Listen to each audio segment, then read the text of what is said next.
खुश आमदीद। आज की इस नशिस्त में हम एक बहुत ही ज़बरदस्त साइंसी पहलू का जायज़ा ले रहे हैं। हम देखेंगे कि क़ुव्वत यानी फोर्स और रक़बा यानी एरिया, इन दोनों का आपस में क्या कनेक्शन है और ये दोनों मिलकर हमारी रोज़मर्रा की ज़िंदगी को कैसे मुतासिर करते हैं।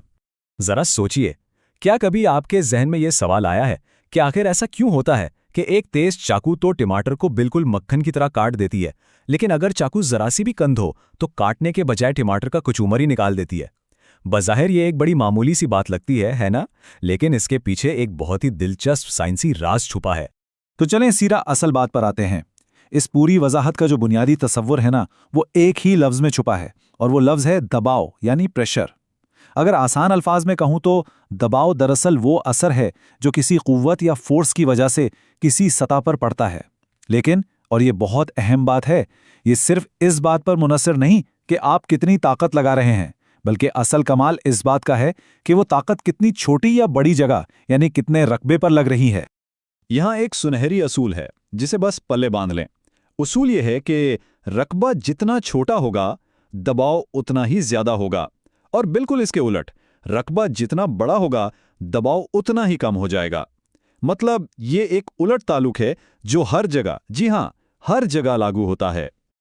अब जरा वापस इसी टमाटर और चाकू वाली मिसाल पर आते हैं। देखें, तेज चाकू की धार बहुत पतली होती है, ठीक है, यानी उसका रकबा बहुत ही छोटा होता है। तो जब इस इंतहाई छोटे रकबे पर थोड़ी सी भी कुव्वत लगती है ना, तो दबाव बहुत ज्यादा पैदा होता है और यूं चीजें बड़ी आसानी से कट जाती हैं। इसके बरक्स कुंद चाकू की धार मोटी होती है, मतलब रकबा बड़ा हो गया। अब इसी कुव्वत से दबाव कम बनेगा और जाहिर है फिर वो काटने के बजाय चीजों को कुचलेगी ही। आइए थोड़ा आगे बढ़ते हैं और देखते हैं कि ये चीज़ हमारी रोज़मर्रा ज़िंदगी से कैसे जुड़ती है। इस स्कूल बैग्स को ही ले लें। आपने गौर किया होगा कि अच्छे बैग्स के तस्मे हमेशा चौड़े बनाए जाते हैं। आखिर क्यों? क्योंकि बैग का वज़न भी तो एक क़ुव्वत है। अगर तस्मे पतले होंगे तो रकबा कम होगा, दबाव ज़्यादा होगा और वो सीधा कंधों में धंस कर तकलीफ देंगे। लेकिन चौड़े तस्मे इसी वज़न को एक बड़े रकबे पर फैला देते हैं। नतीजा, दबाव कम हो जाता है और कंधे बिल्कुल आरामदेह रहते हैं। और हाँ, कुदरत भी इसी तबीयत का बड़ा हैरत अंगेज इस्तेमाल करती है। ऊंट को सहरा का जहाज ऐसे ही थोड़ी कहा जाता। उसके पांव चौड़े और चपटे होते हैं। ये कुदरती डिजाइन ऊंट के भारी भरकम वजन को एक बहुत बड़े रकबे पर फैला देता है और इसका फायदा ये होता है कि नर्म रेत पर दबाव इंतहाई कम हो जाता है और ऊंट बिना रेत में धंसे मजे से चल लेता है। तिब्बी दुनिया से भी इसकी एक कमाल की मिसाल मिलती है जो ये वाजे करती है कि एक माइक्रोस्कोपिक यानी इंतहाई छोटे रकबे को काम करने के लिए कितनी कम कुव्वत चाहिए होती है। डॉक्टर की सिरिंज की सुई इतनी बारीक होती है कि उसका रकबा तो बस ना होने के बराबर है। इसीलिए जब पीछे से बहुत ही मामूली सी ताकत भी लगाई जाती है ना, तो वो आगे इतना शदीद दबाव पैदा करती है कि सुई बिना किसी मुश्किल के फौरन जिल्द के अंदर चली जाती है।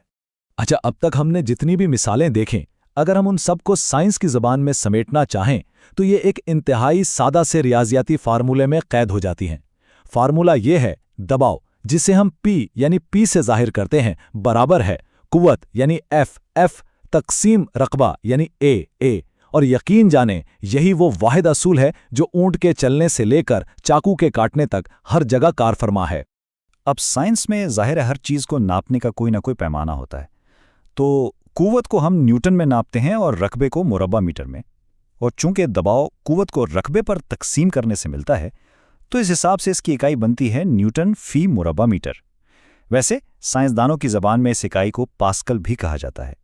ये बड़ा ही सीधा सा और मंतकी हिसाब है।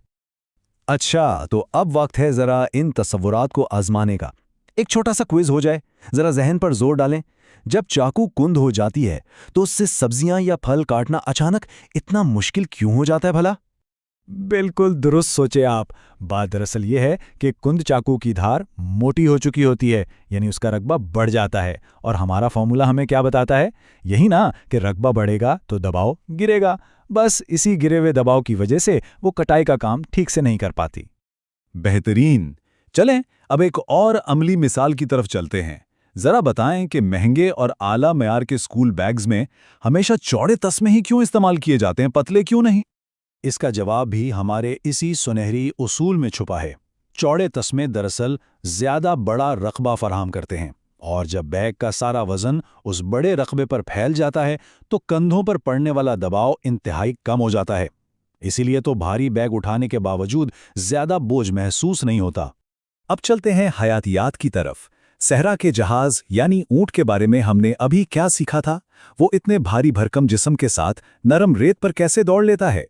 जी हाँ, ये सारा कमाल इसके हयातियाती डिजाइन का है। ऊंट के चौड़े पांव उसके जिस्म के वजन को एक बहुत बड़े रकबे पर तकसीम कर देते हैं, जिसकी वजह से रेत की सतह पर दबाव ना होने के बराबर रह जाता है और वो धंसने से बिल्कुल महफूज रहता है।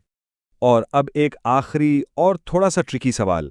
फर्ज करें कि हम कुव्वत या ताकत को तो नहीं बढ़ा सकते, लेकिन हमें हर हाल में दबाव बढ़ाना है, तो ऐसे में हमें सतह के रकबे के साथ क्या करना चाहिए? रकबे को कम करना होगा। बिल्कुल सही। ये तबीयत का वो अटल उसूल है जिसे कोई नहीं बदल सकता। आप रकबे को जितना सुकेड़ते जाएंगे ना, दबाव उतना ही आसमान को छूता जाएगा। तो खुलासा ये निकला कि ये जो P बराबर है F/A का फॉर्मूला है, ये रोजमर्रा जिंदगी के हर पहलू को कंट्रोल कर रहा है।